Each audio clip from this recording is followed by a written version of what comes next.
Dallas Wilson is ready to contribute as a true freshman in 2025.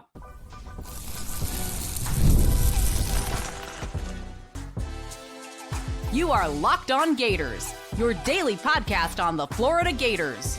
Part of the Locked On Podcast Network, your team every day.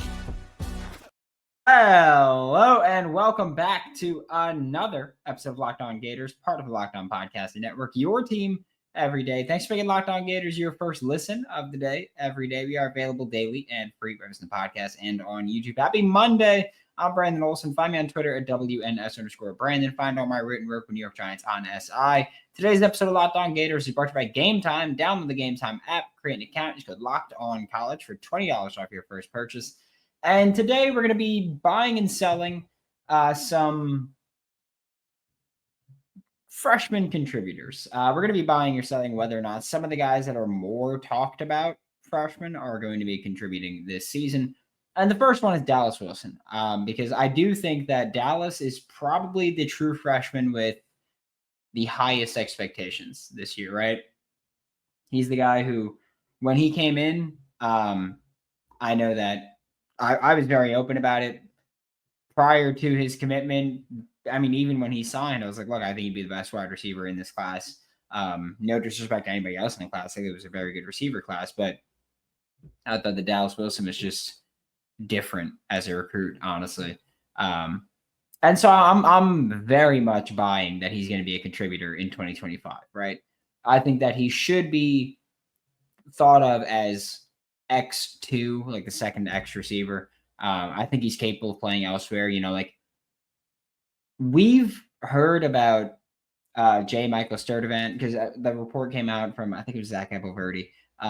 But the report came out that, hey, we've seen Dallas Wilson with the ones at the X position. We've seen J. Michael Sturdivant in the slot at the X, or with the ones at the slot, and Eugene Wilson at the other receiver spot. And I get that. I do think Dallas could also play in the slot. I think that Dallas's skills, and we'll get that in a second. I think Dallas's skill set is equipped to play in the slot. I don't know if that's going to happen as a true freshman, just because despite what many Florida Gators fans want to say about the offense and how predictable they think it may be and whatnot, it's not an easy offense to learn, right? That's factually, it's just not an easy offense to learn. It's not an easy offense to master. When you're a true freshman, it might be best at certain spots like receiver to go, hey, let's teach you how to play one spot, get really good at that spot, know that spot like the back of your hand, and then we'll teach you other spots. I'm not saying that Dallas Wilson doesn't know his spot. I'm not saying that he hasn't learned that position yet. I'm saying I don't know if he's going to contribute much in the slot because he's been working primarily at X, which is a great spot for him, by the way. So I do think that Dallas Wilson is someone that could play other spots physically. It's just a matter of mentally. Does he know the playbook for other positions? And if he does, that's going to be fantastic for Florida because that allows you to get him on the field more often. And he's also got the physical skill set to compete immediately. I think that there are certain positions where you don't necessarily need to be caught up technically in order to be a contributor there, right? I do think that there are certain spots like receiver, specifically even X, where you don't need to be a great route runner, right? If you can create separation vertically by just outrunning people or a little just, a little stack them, get going. If you can just create that way, or if you're the type of guy where you don't need to be open, if you know what I mean, where it's just like, yeah, he's got a corner on him, but guess what? That corner's 6'1", Dallas is 6. Who cares what they're going to list him as? Like, I don't care if they list him as 6'4", 6'5". I don't care what they're going to list him as fully. But he's got the size where you can just say, hey, well, he's also got long arms. He can jump. He can go up over people. And he can make that catch. He doesn't need to be open to be open. And I think that's a thing that gets tricky when we talk about translate into the NFL, but I think as a true freshman, you can go out there and make those plays, and I think that's important. And so I do think that also physically, like there's no need for that high school to SEC weight gain. He gained weight. He did. He bulked up. But I don't think there was even a need for it at that point where we talk about, offensive line. It's like, yeah, well, you got to go through a lot of physical change usually to be ready to come compete in the SEC from day one. You got to do this, and that's keeping you from competing in the SEC day one. I don't think Dallas has that physically. I think that he doesn't have, or not even he doesn't have it. I think that you don't necessarily need the technical ability from day one at receiver if you can win in other ways. And I think Dallas can win in other ways. I'm not saying he can't create separation. I'm saying we don't know if he can. But even if he can't consistently create separation with route running ability, I think he's got the height, the weight, the speed, the dog mentality to just go out there and do it regardless. And I think that's a massive advantage for him. Whereas he's going out there and playing, he's going to learn how to create separation. He's going to learn how to manipulate coverage. He's going to learn how to do those things while he's playing. The issue right now, which I considered making this like a buying-ish section, but I was like, you know what, I'm still buying. The issue now is that he's dealing with an injury that I was told to keep him out a couple weeks. It's been almost a week since then. If I'm not mistaken, it's been almost a week. Maybe it's been a week. But it's been a little bit that he's been dealing with that. And so the expectation is, all right, well, he's going to miss a couple weeks at the time, which means we're at the point where it's like 1, maybe 2 more weeks. You got 3 weeks until your first game. I know it's not an ideal situation, but he's someone that has been here through the spring. So he was learning the offense there.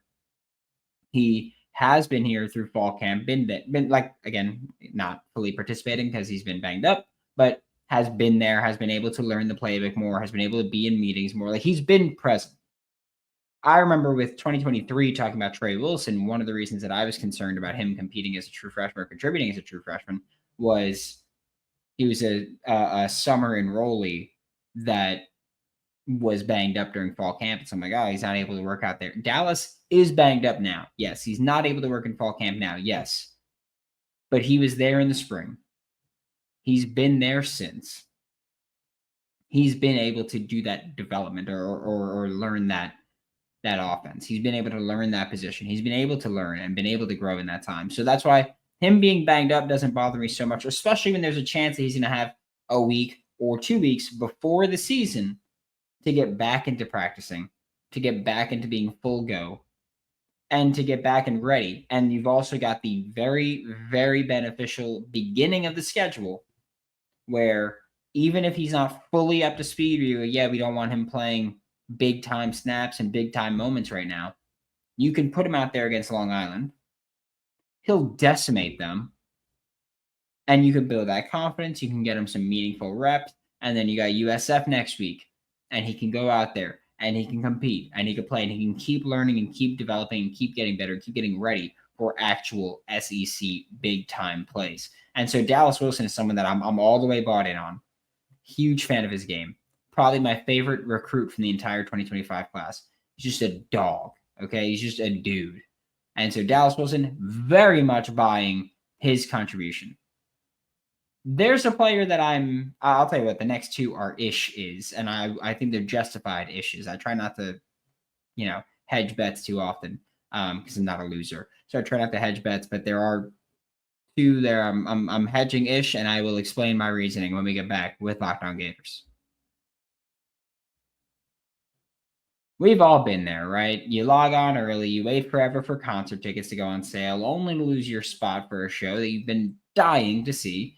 And live music should be about making memories, not dealing with the stress of ticket shopping or who has the bots to get the tickets first or whatever that may be.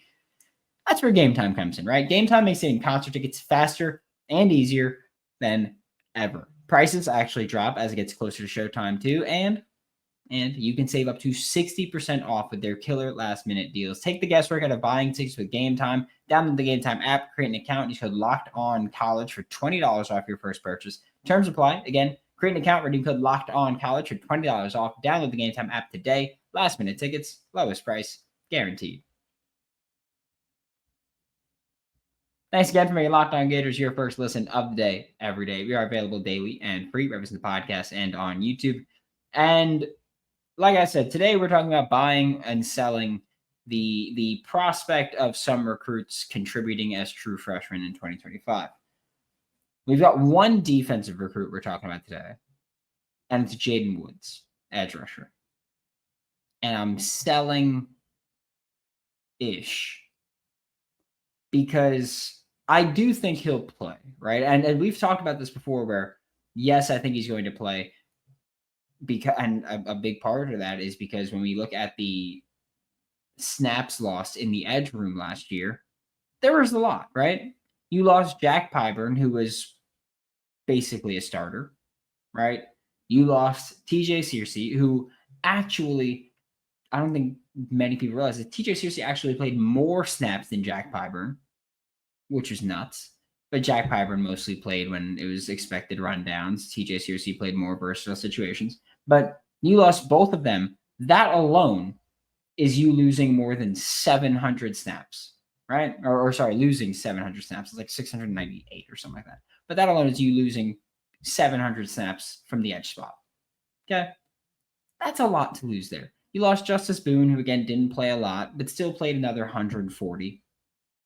You lost a good amount of snaps on the edge.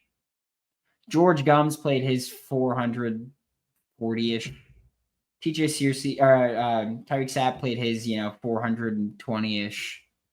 They both played a lot. Their snap count's probably not going to climb much, right? In fact, I think you can make a case that their snap count's probably going to drop a little bit because with LIU and USF, you have 2 games on the schedule that are below the SEC. And ideally, you blow those teams out and you get your backups right. So last year, you had just Samford. And so this year, you should have 2 of those games where that could happen. But Tyreek Sapp and George Gums, they played their snaps. They're probably not going to see a significant increase. That means that there are going to be a ton of snaps to open up. And yes, Cameron James played a lot of snaps as well last year, played 360. He'll probably add another 40-ish, maybe, to get to 400. Even then, that's still hundreds of snaps available. LJ McCray played 181. He can double his snaps. And guess what? You've still got hundreds of snaps available on the edge. And so there are opportunities there. And so I do think that Jayden Woods is going to play. The reason I say selling-ish is because I don't think he's going to contribute to the extent that a lot of Florida Gators fans seem to be talking about or expecting from him. And it's not that you shouldn't be excited for the hype. Like I'm bought in on the Jayden Woods hype. I'm just not necessarily bought in on the Jayden Woods is going to be a big-time player as a true freshman hype. I get it. He's a physical freak. Yeah, absolutely. I do. I get that. Billy Napier said that in the spring where he's like, yeah, you know who's really impressed me physically? In the weight room, Jayden Woods. And we've seen the reports from multiple places going, hey, Jayden Woods is getting some reps with the ones. I get that. And again, I think he'll play. I also personally, I don't put too much stock into the, hey, he's getting reps with the ones in the first week of camp. I think that a lot of people are probably getting reps with ones, right? I think a lot of people that aren't going to be starters and aren't going to get many snaps with the ones, if any, in meaningful times. I think a lot of them are getting their opportunities now to just see how you perform against the best of the best on the team. So Jayden Woods, I'm selling-ish because I think he's probably going to be the third jack in a 4-man jack rotation. I think that's fair, right? Say, hey, you're probably going to be the third guy out of 4, unless you pass up LJ McCray. The way that I think it's going to work out right now is probably going to be George Gums as your starting jack, LJ McCray at jack 2, Jayden Woods at jack 3, and Kofi Asari at jack 4. But even then, we've heard good things about Kofi Asari. So someone has to be at the bottom of the totem pole, right? And so the way that I'm thinking about it, the way that I'm looking at it is those bottom two spots, I think, are kind of universally thought of as Jayden Woods, Kofi Asari. Like those bottom two spots are kind of universally thought of as those two. In which case, how much of a contribution is that going to be? So that's where it is just I think he's going to contribute. I do. I think that Jayden Woods is going to contribute. I think Jayden Woods is going to play every single game. I think Jayden Woods is going to play probably, first off, key special teams, sure. I think he's going to play, again, maybe 10 to 12 snaps per game, which is anywhere from, 120 snaps this season. And if you include a bowl game, even, I'll say 10 to 15 snaps per game, right? If you consider that a contributor, then he's going to contribute. I'm just saying that I think he's going to contribute, just not nearly to the extent that people are expecting right now. There's a lot of hype around him, right? There's always a lot of hype around juiced up edge rushers. That just is what it is. I think Jayden Woods is going to come out there, be a solid contributor. I just don't know if he's going to be the poppy guy. I think he's going to be, again, the third jack in the rotation, which is still a contributor, but I just don't think he's going to be a major contributor like people are talking about. And I do think that he's going to be someone who those reps in the trenches now are going to pay off huge as a sophomore, true sophomore. Of course, he's not redshirting. Even if he's jack 4, let's say Kofi Asari is the third jack. I'd still think that he's not redshirting, that he's still going to play every single game. And like because LJ McCray played last year, right? LJ McCray played 180 snaps last year. I don't view him as someone that I think of as a big-time contributor. He had the 6th most snaps in the edge room. I just don't view that as, oh yeah, that was a big-time contributor. If you do, then we, I think, just disagree on how we're defining contributor. But, or again, not necessarily contributor, but significant contributor, I'll say. And so if you do think that, then I think we just disagree on that definition, and we're probably not going to agree on it at all. But I don't think that he's going to be a significant contributor. I think he's going to be a rotational player that'll play, but not contribute nearly to the extent that I think a lot of people are talking about him contributing as. And that's okay, by the way. I want to make that clear. Like, I think it's an interesting experiment of, you want true freshmen to play and get experience, but if they're playing a lot, that usually is a pretty good indicator that they're better than your upperclassmen, or that they're really close in talent to your upperclassmen. And your upperclassmen, I think, oftentimes dictate your overall team success. And so if you've got a bunch of true freshmen playing significant snaps, probably not a great indicator for where you are right now, unless you somehow had just a bunch of generational true freshmen that you found. Probably not a great indicator. So I want him to play. I want him to contribute. I don't want him to be someone that we need to rely on. That's always going to be my rule.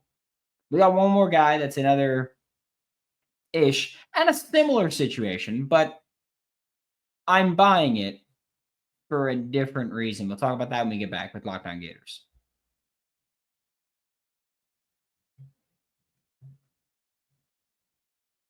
Thanks again for making Locked On Gators your first listen of the day every day. We are available daily and free, wherever the podcast and on YouTube. To wrap up today's show, we are talking about one more 2025 freshman that we're buying or selling, or in this case, buying-ish, in Vernell Brown III. I'm buying-ish on him being a big contributor this year. And here's my reasoning. And as always, I'm going to show my work. We'll talk about the logic. And if you disagree on some things, or if you agree with everything I say and you just disagree on the verdict, then we probably just disagree on the meaning of things. But I think with Vernell Brown III, I think he's going to be a really good football player. Okay, I'll say that. I think that he's someone that does have the technical skill set to be a big contributor. I do think that he's got a ton of fluidity in just the way that he moves, and that he's probably, honestly, by year 2, probably going to be a killer route runner. Okay? I think he's going to be very good. Where I go from buying to buying-ish is that I don't know what opportunity he's really going to have. Again, similar to if Jayden Woods is Jack 3 or 4, what that opportunity is going to look like. With Vernell Brown III, I think pretty much everybody can agree the top 4 most likely receivers in terms of how much they play, regardless of who you think's better than who. I think the top 4 is going to be a combination of Trey Wilson, J. Michael Sturdivant, Aiden Mizell, and Dallas Wilson. Yeah, I don't care who you think plays where, who you think plays the most. I think that most people will agree those are probably going to be the 4 receivers that play the most snaps if they're all healthy. Okay? So if they're all healthy and they're all playing consistently, that means that at best, Vernell Brown III would be wide receiver 5. Again, this is going with the general consensus that Trey, J. Michael Sturdivant, Aiden Mizell, and Dallas Wilson are going to be the 4 receivers that play the most. If you think that they're not going to be the 4, then different conversation, right? But I think the general consensus, those are going to be the 4. Wide receiver 5 now, being the most likely role on offense, is interesting because, and look, I know that there's going to be people that go, oh, well, we're going to go more 5 wide receiver sets. I will believe it when I see it, okay? I get it. You know, we think Russ is going to have more of a role, maybe even play calling, right? I will believe it all when I see it because I thought that was going to be the case last year. I was told that was going to be the case last year. And then what happened game 1? Who came out calling plays? Okay, so I'll believe it when I see it. In 2024, which also, I think you'll see more of those sets. I just don't think you'll see nearly as much as people are expecting. In 2024, wide receiver 5, and I excluded Trey Wilson here since Trey Wilson got hurt 4 games into the season and missed the remainder of the season, so barely played. Wide receiver 5 was Tank Hawkins, okay, who played 95 snaps. That's not a lot, right? And also, by the way, this is saying that, like, this is working under the assumption that VB3 is wide receiver 5, and it's not a guy like Tank Hawkins.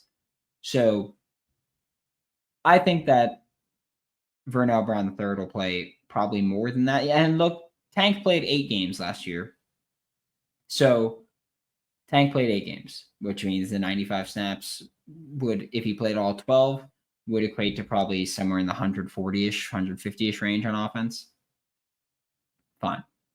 If you want to exclude Tank completely, we can go up to wide receiver 4. That's Marcus Burke, played 212 snaps on offense last year, which is like 18 snaps per game, if you're including everything. So, right? I don't even know if I did the math right, but we'll say 212 divided by 13, 16 snaps per game. I did the math wrong in the opposite way. I thought I might have undershot it, but 16 snaps per game. Is that someone that we consider a legit significant contributor? Plays 16 snaps per game. We'll say, and you can go up to 18 if you want to, right? They played 800 snaps last year as a team, a little bit more than that. 828 snaps per game last year, or 828 snaps total last year on offense. Is someone playing a quarter of those snaps a significant contributor? I don't really think so, especially because you're not getting the ball on a quarter of those snaps. So I don't know if I consider that a significant contributor. So offense is the question for me as to if Vernell Brown III is a significant contributor. Again, this is saying if he's wide receiver 5 at best. That's if he passes up Tank. If he earns that time, which I think he can. It's just a matter of actually going out there and doing it.